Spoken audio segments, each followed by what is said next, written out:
ಕನ್ನಡ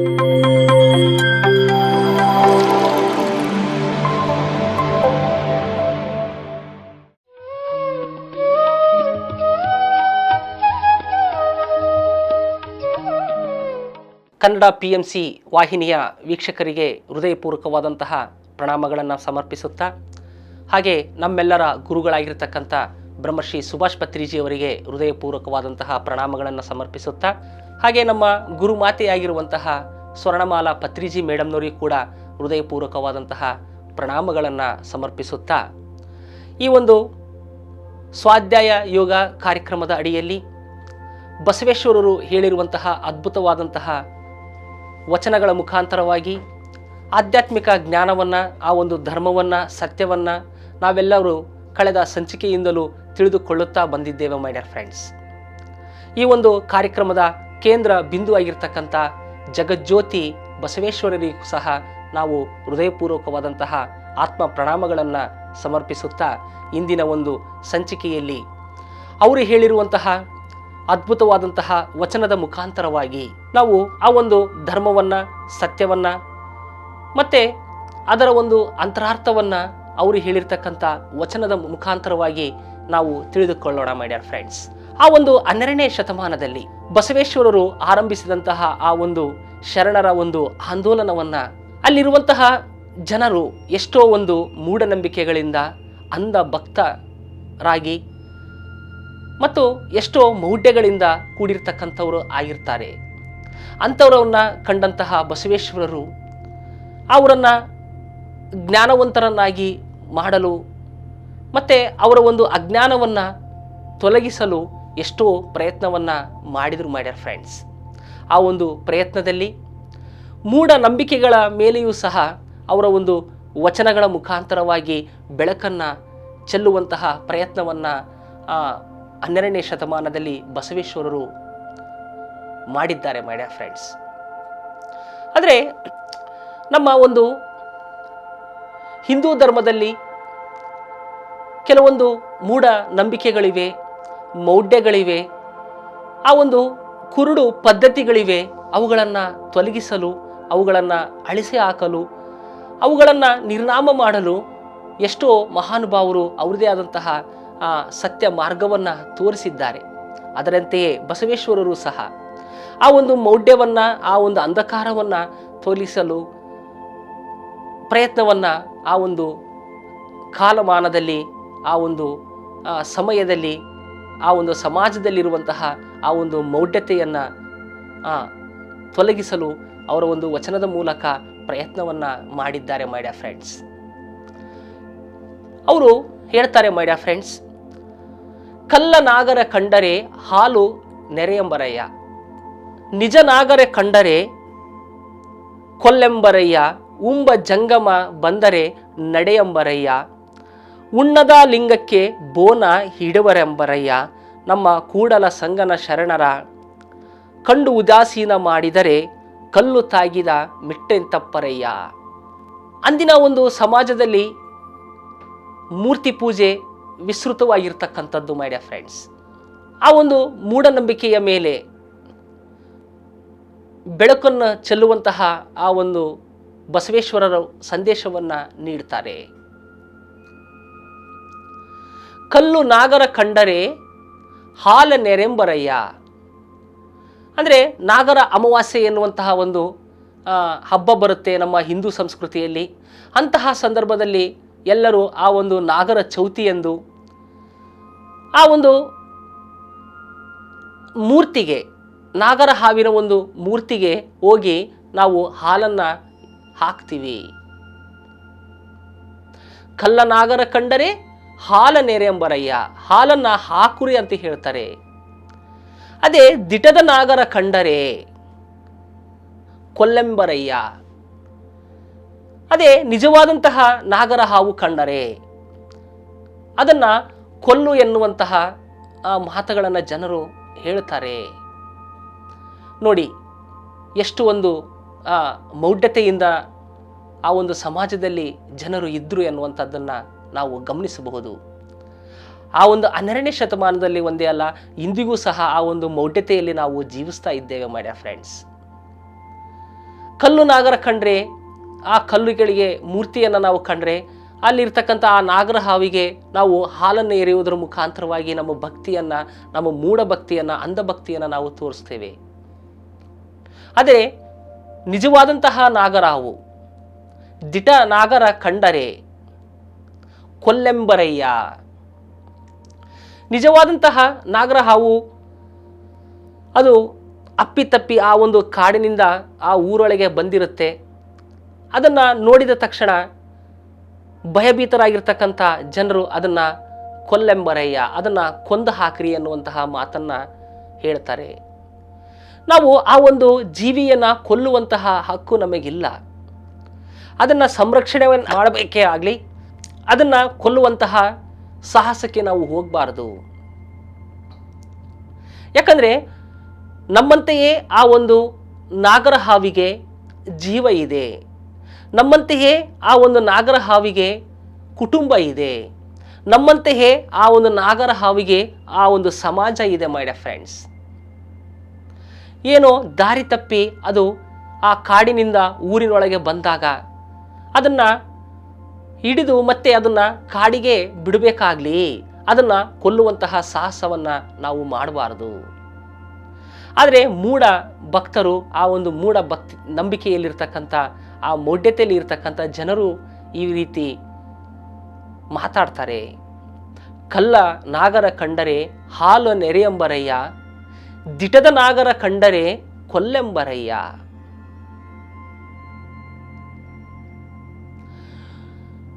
ಉಂಬ ಜಂಗಮ ಬಂದರೆ ನಡೆಯಂಬರಯ್ಯ.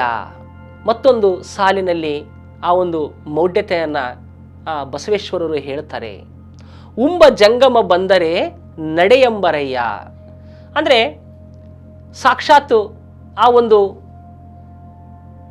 ಪರಮಾತ್ಮನ ಸ್ವರೂಪಿಯಾಗಿರ್ತಕ್ಕಂಥ ಆ ಜಂಗಮನು ಅಥವಾ ಆ ಒಂದು ಅತಿಥಿಗಳು ಮನೆಗೆ ಭಿಕ್ಷಕ್ಕೆ ಬಂದರೆ ಅಥವಾ ಊಟಕ್ಕೆ ಬಂದರೆ ಅವರನ್ನು ನಾವು ಏನು ಹೇಳ್ತೀವಿ, ಮುಂದಕ್ಕೆ ಹೋಗಪ್ಪ ಎನ್ನುವಂತಹ ಮಾತನ್ನು ಹೇಳ್ತೀವಿ. ಉಂಬ ಜಂಗಮ ಬಂದರೆ ಅಂದರೆ ಊಟ ಮಾಡುವಂತಹ ಆ ಒಂದು ಅತಿಥಿ ಬಂದರೆ ಅಥವಾ ಆ ಒಂದು ಭಿಕ್ಷಗಾರ ಬಂದರೆ ಅಥವಾ ಆ ಒಂದು ಪರಮಾತ್ಮ ಸ್ವರೂಪಿಯಾಗಿರ್ತಕ್ಕಂಥ ಆ ಜಂಗಮ ಬಂದರೆ ನಡೆಯಂಬರಯ್ಯ ಅಂದರೆ ಮುಂದಕ್ಕೆ ಹೋಗು ಎನ್ನುವಂತಹ ಮಾತನ್ನು ಹೇಳ್ತಾರೆ. ಆ ಒಂದು ಸಮಾಜದಲ್ಲಿ ಈ ರೀತಿಯಾದಂತಹ ಮೌಢ್ಯತೆಯಿಂದ ಕೂಡಿರ್ತಕ್ಕಂಥ ಜನರನ್ನು ನೋಡಿ ಈ ಒಂದು ಮಾತನ್ನು ಬಸವೇಶ್ವರರು ಹೇಳಿದ್ದಾರೆ ಮೈ ಡಿಯರ್ ಫ್ರೆಂಡ್ಸ್. ಹಸಿವು ಅನ್ನುವಂಥ ಎಂದು ಬಂದಿರತಕ್ಕಂಥ ಜನರಿಗೆ ನಾವು ಊಟವನ್ನು ಕೊಡದೆ ನಿಜವಾದಂತಹ ಆ ಒಂದು ಪರಮಾತ್ಮನೇ ಅತಿಥಿಯಾಗಿ ಬಂದರೆ ಅವನನ್ನು ನಾವು ಮುಂದಕ್ಕೆ ಹೋಗು ನಡೆಯಂತೀವಿ. ಉಣ್ಣದ ಲಿಂಗಕ್ಕೆ ಬೋನವ ಹಿಡಿಯಂಬರಯ್ಯ. ಅದೇ ಉಣ್ಣಲಾರದಂತಹ ಒಂದು ಮೂರ್ತಿಗೆ ನಾವು ಪ್ರಸಾದವನ್ನು ಸಮರ್ಪಣೆಯನ್ನು ಮಾಡ್ತೇವೆ. ಆ ಒಂದು ಪ್ರಸಾದವನ್ನು ಸಮರ್ಪಣೆ ಮಾಡುವುದರ ಮುಖಾಂತರವಾಗಿ ಮತ್ತೆ ಆ ಪ್ರಸಾದವನ್ನು ನಾವೇ ತಿಂತೀವಿ. ನಾವು ಆ ಒಂದು ಉಣ್ಣುವಂತಹ ಆ ಒಂದು ದೈವನೇ, ಆ ಒಂದು ಜಂಗಮನೇ ಮನೆಗೆ ಬಂದಾಗ ನಾವು ನಡೆ ಅಂತ ಹೇಳ್ತೀವಿ. ಆದರೆ ಉಣ್ಣಲಾರದಂತಹ ಒಂದು ಮೂರ್ತಿಗೆ, ಆ ಒಂದು ಪ್ರಸಾದವನ್ನು ಸ್ವೀಕರಿಸಲಾರದಂತಹ ಒಂದು ಕಲ್ಲಿಗೆ ನಾವು ಪ್ರಸಾದವಾಗಿ ಸಮರ್ಪಣೆಯನ್ನು ಮಾಡ್ತೇವೆ. ಆ ಉಣ್ಣದ ಲಿಂಗಕ್ಕೆ, ಉಣ್ಣದ ಕಲ್ಲಿಗೆ, ಉಣ್ಣದ ಒಂದು ಆ ಒಂದು ಮೂರ್ತಿಗೆ ನಾವು ಪ್ರಸಾದವನ್ನು ನೀಡ್ತೇವೆ. ಒಂದು ವೇಳೆ ನಾವು ಇಡುವಂತಹ ಪ್ರಸಾದವೆಲ್ಲವೂ ಆ ಮೂರ್ತಿಗಳು, ಆ ಒಂದು ಲಿಂಗಗಳು ತಿನ್ನುವಂಥದ್ದಾಗಿದ್ದರೆ ನಾವು ಯಾರೂ ಕೂಡ ಆ ಪ್ರಸಾದವನ್ನು ಇಡ್ತಾ ಇದ್ದಿಲ್ಲೇನೋ, ಆ ಪ್ರಸಾದವನ್ನು ಸಮರ್ಪಣೆ ಮಾಡ್ತಾ ಇದ್ದಿಲ್ಲೇನೋ ಮೈ ಡಿಯರ್ ಫ್ರೆಂಡ್ಸ್. ಅವ್ರು ಯಾರು ತಿನ್ನುವುದಿಲ್ಲ, ಉಣ್ಣುವುದಿಲ್ಲ ಅನ್ನುವಂತಹ ಒಂದು ಆ ಒಂದು ವಿಶ್ವಾಸದಿಂದಲೇ ನಾವು ಪ್ರಸಾದವನ್ನು ಇಡ್ತಾ ಇದ್ದೀವಿ. ಇದು ಎಷ್ಟು ಒಂದು ಮೂರ್ಖತನ ನೋಡಿ, ಎಷ್ಟು ಒಂದು ಮೌಢ್ಯತೆ ನೋಡಿ my dear friends. So my dear friends, ನಿಜವಾದಂತಹ ಅತಿಥಿ ಬಂದರೆ ಮುಂದಕ್ಕೆ ಹೋಗುವಂತಹ ಮಾತನ್ನು ಹೇಳೋದನ್ನ ಮೂಲಕವಾಗಿ ಅವರನ್ನು ನಾವು ಕಳಿಸಿಬಿಡ್ತೀವಿ. ಆದರೆ ಆ ಒಂದು ಪರಮಾತ್ಮ ಸ್ವರೂಪಿಯನ್ನು, ಆ ಒಂದು ದೈವ ಸ್ವರೂಪಿಯಾಗಿ ಆ ಮೂರ್ತಿಯಲ್ಲಿ ನೋಡುವಂಥವರು ಆ ಮೂರ್ತಿಗೆ ಆ ಒಂದು ಪ್ರಸಾದವನ್ನು ಸಮರ್ಪಣೆ ಮಾಡ್ತಾರೆ. ಈ ರೀತಿ ಸಮರ್ಪಣೆ ಮಾಡೋದ್ರಿಂದ ನಮ್ಮ ಒಂದು ಅಜ್ಞಾನ, ನಮ್ಮ ಒಂದು ಮೌಢ್ಯತೆ ಇಲ್ಲಿ ಎದ್ದು ಕಾಣುತ್ತೆ ಮೈ ಡಿಯರ್ ಫ್ರೆಂಡ್ಸ್. ನಮ್ಮ ಕೂಡಲ ಸಂಗಮ ಶರಣರ ಕಂಡು ಉದಾಸೀನ ಮಾಡಿದರೆ ಕಲ್ಲು ತಾಗಿದ ಮಿಟ್ಟೆಯಂತಪ್ಪರಯ್ಯ. ಮತ್ತೊಂದು ಸಾಲಿನಲ್ಲಿ ಬಸವೇಶ್ವರರೇ ಹೇಳ್ತಾರೆ, ನಮ್ಮ ಕೂಡಲ ಸಂಗನ ಶರಣರ ಕಂಡು ಉದಾಸೀನ ಮಾಡಿದರೆ, ಅಂದರೆ ಕೂಡಲ ಸಂಗಮ ದೇವನನ್ನ ಕಂಡುಕೊಳ್ಳುವಂತಹ ಶರಣಾರ್ಥಿಗಳು, ಶರಣೀಯರು ಆ ಒಂದು ಸಮಾಜದಲ್ಲಿ ಯಥೇಚ್ಛವಾಗಿದ್ರು. ಅವರು ಮನೆ ಮನೆಗೆ ಹೋಗ್ತಾ ಇದ್ರು.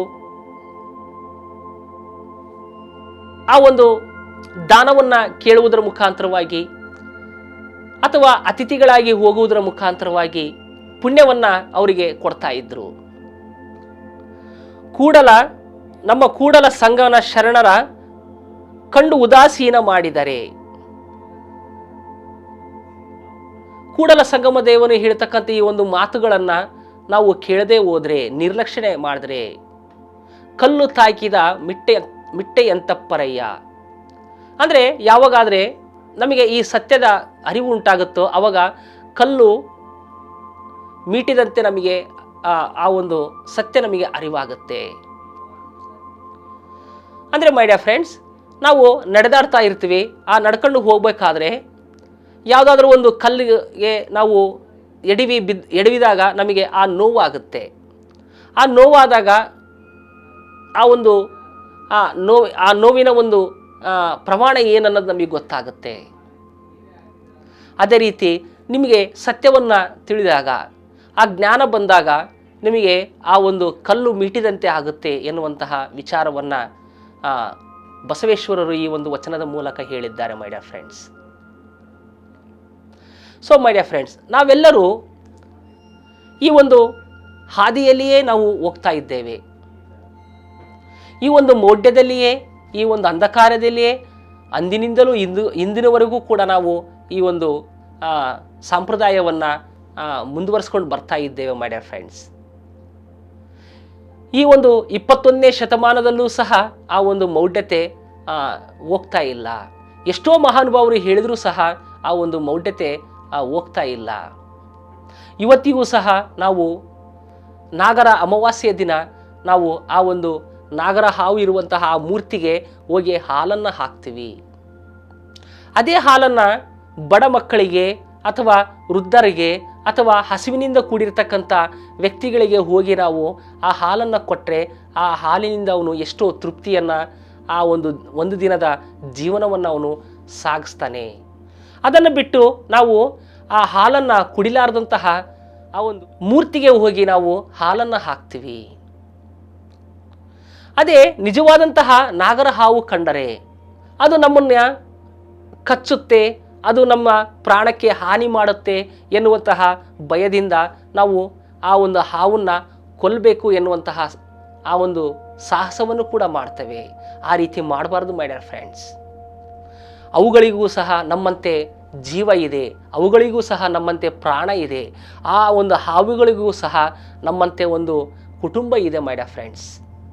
ಇದನ್ನು ಅರ್ಥ ಮಾಡ್ಕೋಬೇಕು ನಾವು. ಯಾಕಂದರೆ ಎಲ್ಲ ಜೀವಿಗಳಲ್ಲಿಯೂ ಆ ಒಂದು ದೈವತ್ವ ಇದೆ.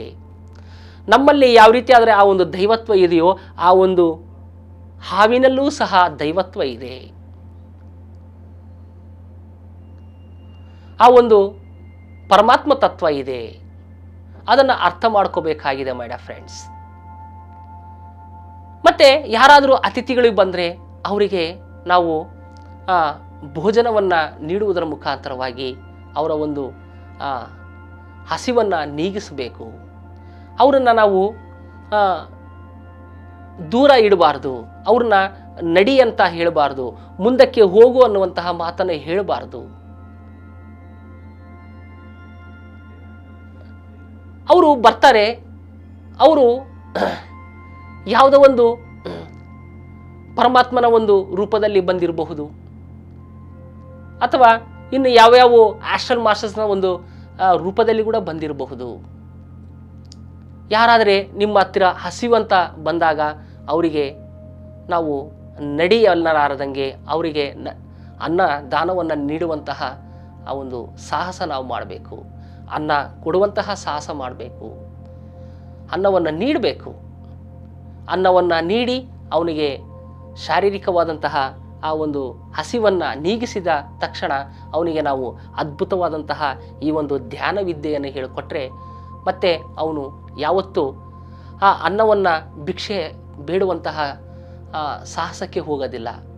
ಯಾವಾಗಾದರೆ ಆ ಜ್ಞಾನ ಬಂತು, ಧ್ಯಾನ ಮಾಡ್ತಾನೆ, ಆ ಜ್ಞಾನ ಬರುತ್ತೆ, ಆ ಜ್ಞಾನದಿಂದ ಅವನು ಆ ಅನ್ನವನ್ನು ಯಾವ ರೀತಿ ಸಂಪಾದನೆ ಮಾಡ್ಕೋಬೇಕಂತೇಳಿ ಅದ್ಭುತವಾಗಿ ಆ ಜ್ಞಾನದಿಂದ ಅನ್ನವನ್ನು ಸಂಪಾದನೆ ಮಾಡ್ಕೊಳ್ತಾನೆ my dear friends. So my dear friends, ನಾವು ಈ ಎಲ್ಲ ಮೌಢ್ಯತೆಯಿಂದ, ಅಂಧಕಾರದಿಂದ ನಾವು ಹೊರಗಡೆ ಬರಬೇಕು. ಬಂದಾಗಲೇ ನಾವು ಇನ್ನಷ್ಟು ಆಧ್ಯಾತ್ಮಿಕವಾಗಿ ವಿಕಸಿತ ಆಗ್ತಾ ಹೋಗ್ತೇವೆ. ಆಧ್ಯಾತ್ಮಿಕ ಏಳಿಗೆಯನ್ನು ನಾವು ಪಡೀಲಿಕ್ಕೆ ಸಾಧ್ಯ ಮೈ ಡಿಯರ್ ಫ್ರೆಂಡ್ಸ್. ಈ ರೀತಿಯಾಗಿ 12ನೇ ಶತಮಾನದಲ್ಲಿ ಬಸವೇಶ್ವರರು ಈ ಒಂದು ಅದ್ಭುತವಾದಂತಹ ವಚನದ ಮೂಲಕ ಅಲ್ಲಿರುವಂತಹ ಅಂಧಕಾರದಲ್ಲಿರ್ತಕ್ಕಂಥ, ಮೌಢ್ಯತೆಯಲ್ಲಿ ಇರ್ತಕ್ಕಂಥ ಆ ಒಂದು ಮೂಢ ನಂಬಿಕೆಯಲ್ಲಿರುವಂತಹ ಜನರಿಗೆ ಈ ಒಂದು ವಚನದ ಮುಖಾಂತರವಾಗಿ ಬೆಳಕನ್ನು ಚೆಲ್ಲುವಂತಹ ಪ್ರಯತ್ನವನ್ನು ಬಸವೇಶ್ವರರು ಮಾಡಿದ್ದಾರೆ ಮೈ ಡಿಯರ್ ಫ್ರೆಂಡ್ಸ್. ಆದರೂ ಸಹ ಇವತ್ತಿಗೂ ಸಹ ಆ ಒಂದು ಮೂಢನಂಬಿಕೆ, ಅಂಧಭಕ್ತಿ ಇವತ್ತು ನಮ್ಮ ಸಮಾಜದಲ್ಲಿ, ನಮ್ಮ ಕುಟುಂಬದಲ್ಲಿ ನಾವು ನೋಡ್ತೇವೆ. ಆದರೂ ನಾವು ಪಿರಮಿಡ್ ಮಾಸ್ಟರ್ಗಳಾಗಿರ್ತಕ್ಕಂಥ ನಾವು ಎಷ್ಟೋ ಆ ಒಂದು ಭಕ್ತದಿಂದ, ಆ ಒಂದು ಮೂಢನಂಬಿಕೆಯಿಂದ ಹೊರಗಡೆ ಬರುವಂತಹ ಪ್ರಯತ್ನವನ್ನು ನಾವು ಮಾಡ್ತಾ ಇದ್ದೇವೆ. ಎಷ್ಟೋ ಕುಟುಂಬಗಳಲ್ಲಿ, ಪಿರಮಿಡ್ ಮಾಸ್ಟರ್ಗಳ ಕುಟುಂಬಗಳಲ್ಲಿ ಆ ಒಂದು ಮೂರ್ತಿ ಪೂಜೆಯನ್ನು ಮಾಡುವುದನ್ನು ಕಡಿಮೆ ಮಾಡಿದ್ದಾರೆ. ಇನ್ನು ಕೆಲವರು ನಿಲ್ಲಿಸಿದ್ದಾರೆ ಕೂಡ. ಯಾಕಂದರೆ ಅಲ್ಲಿ ಆ ಮೂರ್ತಿಯೂ ದೇವರು ಮತ್ತು ನಾನೂ ದೇವರು ಎನ್ನುವಂತಹ ಪರಮ ಸತ್ಯವನ್ನು ತಿಳಿದುಕೊಂಡವರಾಗಿದ್ದಾರೆ ಪಿರಮಿಡ್ ಮಾಸ್ಟರ್ಗಳು. ಆ ಒಂದು ದೈವತ್ವವು, ಆ ದೈವ ನಾನೇ ಆಗಿದ್ದೀನಿ ಎನ್ನುವಂತಹ ಪರಮ ಸತ್ಯವನ್ನು ತಿಳಿದುಕೊಂಡವರೇ ಪಿರಮಿಡ್ ಮಾಸ್ಟರ್ಗಳಾಗಿದ್ದಾರೆ ಮೈ ಡಿಯರ್ ಫ್ರೆಂಡ್ಸ್. ಹಾಗಾಗಿ ಆ ಒಂದು ಅಂಧಕಾರವನ್ನು, ಆ ಒಂದು ಮೌಢ್ಯತೆಯಿಂದ ಸಂಪೂರ್ಣವಾಗಿ ಹೊರಗಡೆ ಬರುವಂತಹ ಪ್ರಯತ್ನದಲ್ಲಿ ಇರ್ತಕ್ಕಂಥವರೇ ಪಿರಮಿಡ್ ಮಾಸ್ಟರ್ಗಳು ಮೈ ಡಿಯರ್ ಫ್ರೆಂಡ್ಸ್. ಈ ಒಬ್ಬ ಪಿರಮಿಡ್ ಮಾಸ್ಟರ್ನಿಂದನೇ ಈ ಒಂದು ಜಗತ್ತೆಲ್ಲವೂ, ಈ ಭೂಮಂಡಲದಲ್ಲಿರ್ತಕ್ಕಂಥ ಪ್ರತಿಯೊಬ್ಬ ವ್ಯಕ್ತಿಯೂ ಸಹ ಈ ಒಂದು ಧ್ಯಾನವನ್ನು ಕಲಿಯುವುದರ ಮುಖಾಂತರವಾಗಿ, ಈ ಒಂದು ಪರಮ ಸತ್ಯವನ್ನು ತಿಳಿದುಕೊಳ್ಳುವುದರ ಮುಖಾಂತರವಾಗಿ, ಈ ಒಂದು ಅಂಧ ಭಕ್ತದಿಂದ, ಆ ಒಂದು ಮೌಢ್ಯತೆಯಿಂದ, ಆ ಒಂದು ಮೂಢ ನಂಬಿಕೆಗಳಿಂದ ಹೊರಗಡೆ ಬರಲು ಪ್ರಯತ್ನವನ್ನು ಮಾಡ್ತಾ ಇದ್ದಾನೆ ಮೈ ಡಿಯರ್ ಫ್ರೆಂಡ್ಸ್.